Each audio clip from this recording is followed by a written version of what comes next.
we hope that all you listeners, this is not you, and we know it's not you because you're listening to this, but our example, Mr. Investor, by 2030, right, they're going to be looking around the market and they're going to talk to us because we've got a good reputation, we have good branding, good marketing, and they're going to come. Market cycled, market tested.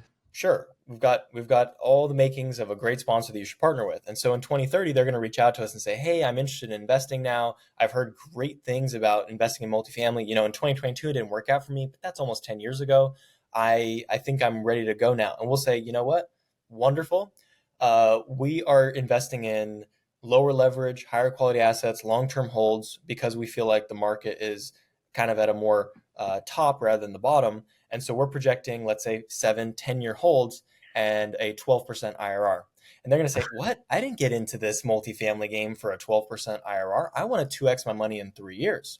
And so they're going to not invest with us and instead invest with the player who's going to take inordinate amounts of risk at a time when your risk posture should be defensive.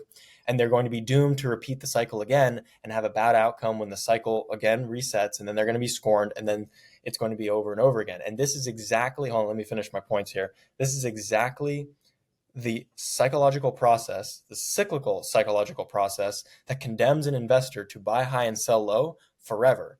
And I'm going to capstone this point with my favorite data to back up this point, because I can say this until I'm blue in the face, but the reality is until you've lived through a cycle, which I'm not claiming to have lived through a cycle, I'm 28 years old, but we're living through one right now.